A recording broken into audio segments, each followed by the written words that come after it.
ఇంట్లో అందరికీ అతని మీద కోపం పోయినట్టుంది. కొత్తగా పెళ్ళైన వాళ్ళకి సుబ్రహ్మణ్యం రోల్ మోడల్ అన్నారంటే ఎంతగా ఇంప్రెస్ అయ్యారో ఆలోచించు. నితీష్, నాకు విపరీతమైన తలనొప్పి వస్తుంది, నేను పడుకోవాలి. పడుకో మహి.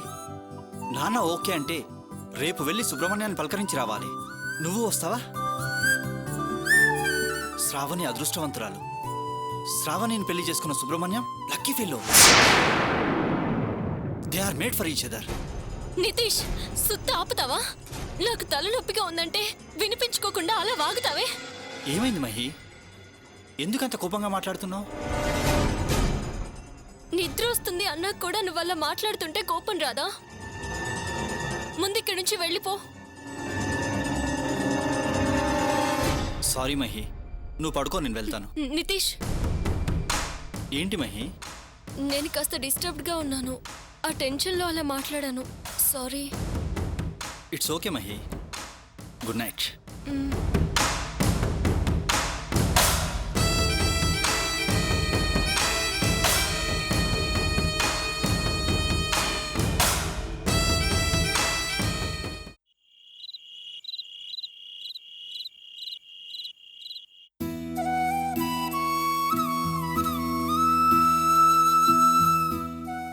మీరు పడుకోండి, నేను చేతులు కడుక్కొని వస్తాను. ఏయ్, నువ్వు తిన్నావా? నేను తర్వాత తింటానండి. ఏయ్, ఆగు, ముందు కూర్చో. తర్వాత తిండవేంటి? ఆకలికి ఆడామగ తేడాలుండవు, అందరికీ ఒక్కటే.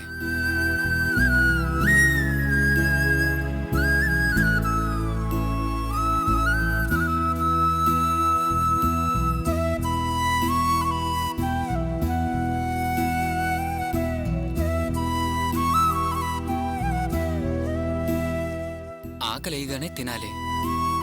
పెళ్ళైన తర్వాత కష్ట నష్టాలు భార్యాభర్తలిద్దరూ సమానంగా పంచుకోవాలి.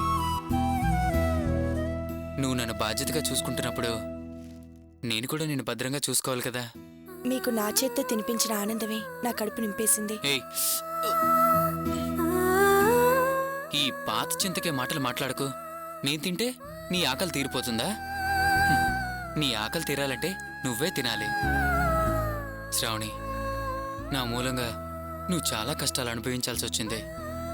కత్తిపోట్ల కన్నా నాకు ఆ బాధ ఎక్కువగా ఉంది. నీకు తోడుగా ఉండాల్సిన వాణ్ణి ఒంటరిగా వదిలేసి ఇబ్బందులు పాలు చేశానని చాలా బాధగా ఉంది. ఇప్పుడు అవన్నీ ఎందుకు చెప్పండి? కష్టాలన్నీ తీరిపోయాయి కదా. అసలు నువ్వు నన్ను పెళ్లి చేసుకోకుండా ఉండాల్సింది కదూ. అయ్యో, ఏంటా మాటలు? తప్పు చేశాను శ్రావణి, చాలా పెద్ద తప్పు చేశాను.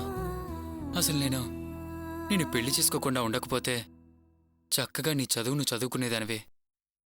నీకు నీ సంతోషాన్ని నేనే దూరం చేశాను. చిన్నపిల్లాడిలా ఏంటా మాటలు? పెళ్లికి ముందు మాత్రం నేనేమన్నా సుఖంగా ఉన్నానా? అప్పుడు బాధలే కదా. అప్పుడు మీ పిన్నొక్కరితే నీకు శత్రువు, కానీ ఇప్పుడు మొత్తం మా ఫ్యామిలీ అందరూ నేను బాధ పెట్టారు, కష్టాల్లోకి నెట్టారు, నీకు అన్యాయం చేశారు. I'm really sorry Shravani. ఏంటా మాటలు? ఈ అనుమానాలు, అవమానాలు, చిన్న చిన్న తగాదాలు మధ్యతరగతి కుటుంబాల్లో సహజం. దానికి మీరు సారీ చెప్పటం ఎందుకు? నేను ఆదుకోవాలని పెళ్లి చేసుకుని బాధల్లోకి నెట్టినందుకు. మీ మాటలను బాధ పెడుతున్నాయండి. ఇష్టపడి మిమ్మల్ని పెళ్లి చేసుకుంది మిమ్మల్ని బాధ పెట్టడానికా? నన్ను పెళ్లి చేసుకొని మీరు బాధపడుతున్నారా? అయ్యో, నేను నిన్ను పెళ్లి చేసుకున్నందుకు బాధపడటం లేదు. ఇప్పుడు చూడు, నువ్వు నా పక్కనుంటే ఎంత ఆనందంగా ప్రశాంతంగా ఉన్నానో.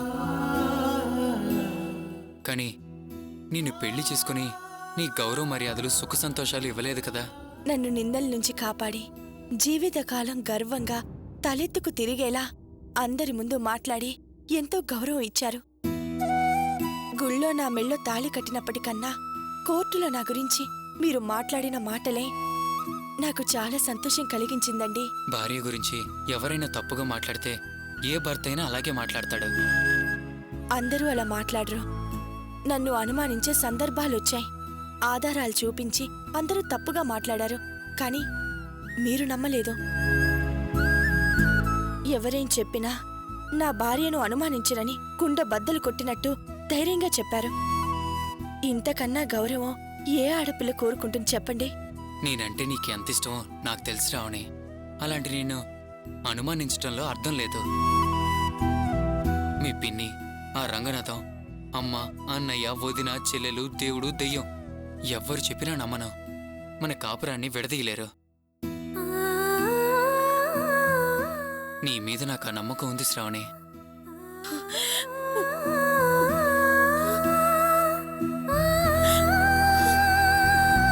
శ్రావణి, ఎందుకు ఏడుస్తున్నా? భయం వేస్తుందండి. ఇంత ప్రేమ నమ్మకం పెట్టుకున్న మిమ్మల్ని మీ మనసుని నొప్పించకుండా జీవితకాలం ఉండగలనా అని భయం వేస్తుంది. నేను బాధపడేలా నువ్వెప్పుడూ ప్రవర్తించు శ్రావణి. నిజమే, కాని ఎవరైనా మనల్ని విడదీయాలని చూస్తే, మన మధ్య గొడవల్ని సృష్టిస్తే? మన మధ్య గొడవలకి అవకాశం లేదు శ్రావణి. మన మధ్య ఇతరులకు చోటుంటే గొడవలు రావచ్చు, కానీ నా మనసు నిండా నువ్వే ఉన్నావు. నీ మనసు నిండా నేనున్నానా? ఇక గొడవలు ఎలా వస్తాయో చెప్పు. ఏవండి, మీతో ఒక మాట అంటాను, తప్పుగా అనుకోరు కదా? కోపం తెచ్చుకోరు కదా? ఏంటో చెప్పు. నాతో ఇంత ప్రేమగా మాట్లాడే మీరు మీ అమ్మతో ఎందుకంత కోపంగా మాట్లాడుతున్నారు? ఆవిడ గురించి ఇప్పుడేం మాట్లాడొద్దు శ్రావణి. అయినా ఆవిడ ఇష్టం వచ్చినట్టు మాట్లాడుతుంటే ఊరుకోమంటావా? పాపం, ఆవిడ చేసిన తప్పే ఉంది. మా పిన్ని తప్పుగా చెప్పింది, అది నమ్మి ఆవిడలా మాట్లాడింది. నేను వద్దన్నానా? నేను చెప్పినట్టు నువ్వు చేస్తే ఏ చిన్న గొడవలు లేకుండా మనం జీవితకాలం హ్యాపీగా బతికేస్తాం. కావాలంటే చూడు. ముందు నువ్వు టిఫిన్ చేయి.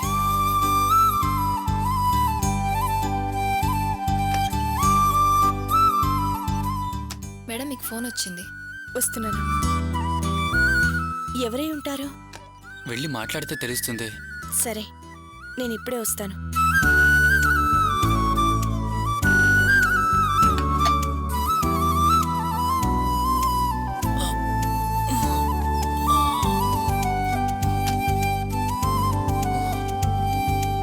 ఎక్స్క్యూజ్ మీ, ఫోన్ వచ్చిందన్నారు? మీకే మేడం, మాట్లాడండి. సరే. హలో, నేను మహేశ్వర్ని. ఎలా ఉన్నావు? నేను ఆయన ఇద్దరం బాగానే ఉన్నాం. సారీ, ముందు ఆయన ఎలా ఉన్నారని అడగాలి, కానీ తొందరలో. పర్వాలేదు, వారు బాగానే ఉన్నారు. మీరు చాలా అదృష్టవంతులు. నాకు ఆ అదృష్టం దక్కలేదని అసూయగా ఉంది. ఎందుకు? ఎందుకంటారేంటి? మిమ్మల్ని విజయం వరించింది. మీ వారు మీకు ఫుల్ సపోర్టెడ్ అంట కదా. మీ మీద ఎంత కాన్ఫిడెన్స్ ఉంది వారికి. నిజమే, ఆ విషయంలో నేను చాలా అదృష్టవంతురాల్ని. ఎంతో పుణ్యం చేసుకున్నాను కనుకే ఆ అదృష్టం నాకు దక్కింది. ఏంటి నాకే కౌంటర్లు ఇస్తున్నావు? మమ్మల్ని విడదీయాలని పని పాట లేని వాళ్ళు చాలా మాట్లాడారు, చాలా ప్రయత్నాలు కూడా చేశారు. కానీ అందర్నీ కాదని నా గౌరవం దక్కేలా చేశారు. అంత మంచి భర్త తలకిందులుగా తపస్సు చేసినా ఎవరికి దొరకడు. అవును, సూపర్ హీరోని పెళ్లి చేసుకున్నావు. అవును, హీరో గారు ఏం చేస్తున్నారు? చక్కటి కథలు చెప్తున్నారు. జీవితకాలం సంతోషంగా ఉండాలని కలలు కంటున్నారు. ఒక్కరే ఉన్నారా? జంటగా ఉన్నాం. ఏంటి కౌంటర్ల మీద కౌంటర్లు ఇస్తున్నావు?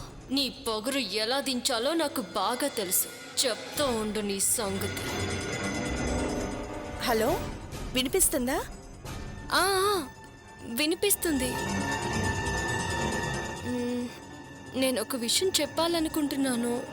అదే చెప్పాలా వద్దా అని ఆలోచిస్తున్నాను. ఆలోచించడం ఎందుకు, చెప్పండి. నాకు నా భార్య ఉంటే చాలు, మీరెవరూ అవసరం లేదన్నారట కదా. అవును. చూడండి, మీ అత్తయ్య అలా ప్రవర్తించడం తప్పే కాదనను, కానీ అలా ఎందుకు మాట్లాడారో ఆలోచించారా? మీరు ప్రేమించి పెళ్లి చేసుకున్నారు. మీ పాయింట్ ఆఫ్ వ్యూలో అది కరెక్టే, కానీ ఆమె పాయింట్ ఆఫ్ వ్యూలో ఆలోచించి చూడండి, అది తప్పే కదా. ఆ పరిస్థితుల్లో ఏ తల్లైనా అలాగే ప్రవర్తిస్తుంది కదా. నేను చెప్పేది కరెక్టే కాదా? కరెక్టే. అత్తయ్య తను కుదిర్చిన పెళ్లి జరగలేదన్న కోపంతో అలా మాట్లాడింది. అంతేకాకుండా నిన్ను అనుమానించడానికి వీలుగా చాలా రూమర్స్ వచ్చాయి కదా. నిజానిజాలు తెలుసుకోకుండా అత్తయ్య వాటిని నమ్మింది. అందుకని ఆవిడ్నే వద్దనడం ఎంతవరకు న్యాయం? తప్పే, కానీ వాళ్ళ పేర్లు ఎత్తితేనే ఆయన కోపం వస్తుంది. నేను వాళ్ళ గురించి చెప్తుంటే ఎవరి గురించి ఆయన మాట్లాడొద్దంటున్నారు. తప్పండి, చాలా తప్పు. భార్యాభర్తలు ఇద్దరు మాత్రమే కుటుంబం కాదు. తల్లి లేకుండా ఏ పిల్లలు పుట్టరు కదా. వారి భార్యగా మీ బాధ్యతల్ని నెరవేర్చాలి.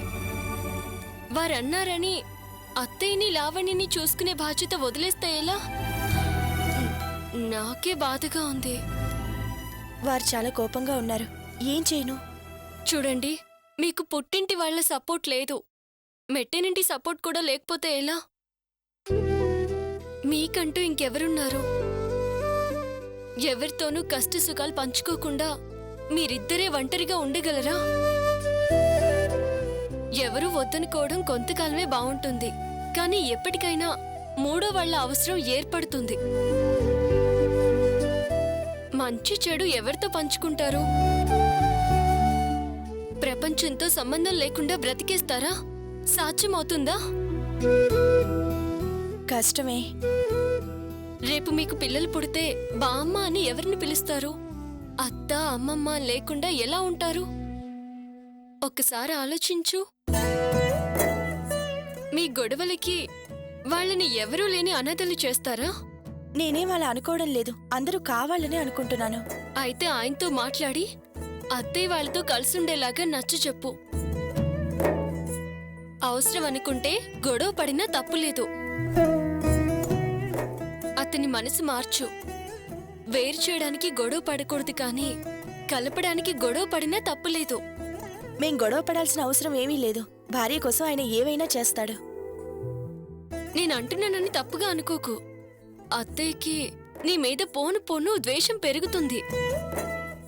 యాక్సిడెంట్లో జరిగిన దాన్ని అత్తయ్య నీ నష్టజాతకం వల్లే జరిగింది అనుకుంటుంది. నువ్వు భారీగా వచ్చిన వేళా విశేషమే మంచిది కాదు అంటుంది. అందుకే తన ప్రాణం మీదకి వచ్చిందంట కదా. ఆవిడిది తప్పు కావచ్చు, కానీ ఆవిడి నమ్మకం తప్పని తెలియచేయడం నీ బాధ్యత. ఏమంటావు Shravani? Am I right or wrong? కరెక్టే. నేను వారితో ఖచ్చితంగా మాట్లాడతాను. అందరితో కలిసి ఉండడం నాకు ఇష్టమే. థ్యాంక్స్. I'm sorry. ఎందుకు? మీరేం చేయాలో మీరు నిర్ణయించుకున్నారు, కానీ మధ్యలో నేను దూరి డైరెక్షన్ ఇచ్చాను. తప్పుగా మాట్లాడుంటే నన్ను క్షమించు. మంచి కోసమేగా చెప్పావు. అర్థం చేసుకున్నందుకు థ్యాంక్స్. నేను అత్తయ్యని సమర్థించినందుకు నా మీద వారికి కోపం రాకుండా చూడు.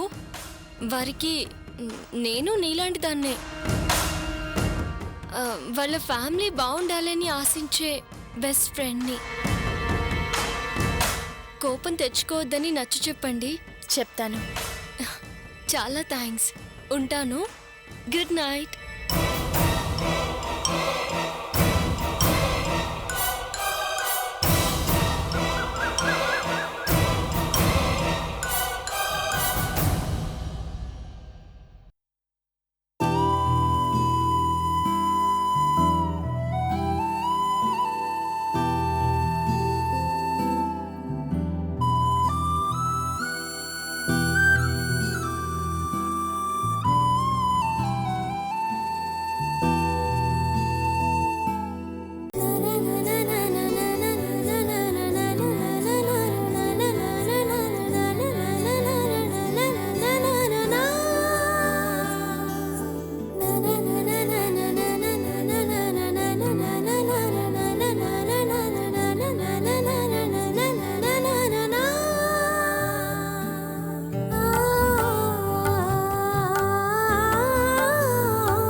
Morning sir.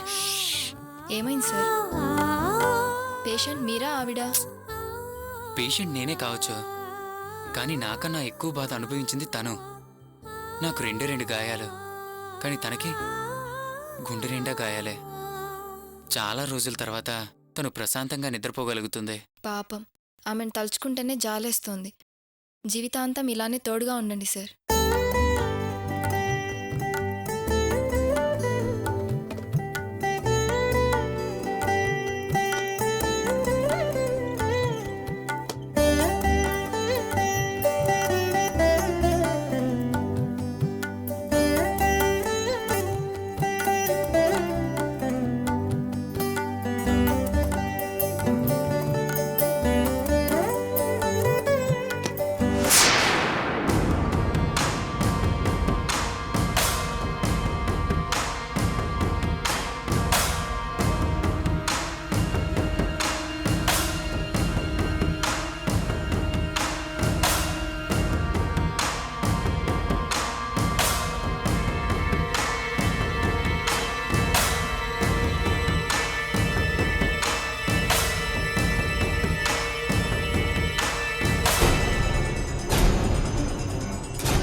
ఏమైంది?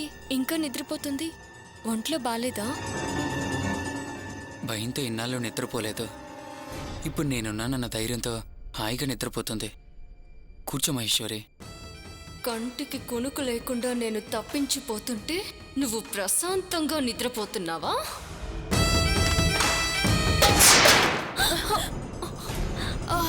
అయ్యో, సారీ సారీ, బాటిల్ ఎక్కడుందని చూసుకోలేదు. పొరపాటున చేయి తగిలి పడిపోయింది. డిస్టర్బ్ చేసినందుకు సారీ అండి. పర్వాలేదు Maheshwari. I'm sorry. Room boys వచ్చి క్లీన్ చేస్తారు, అలా ఉండని.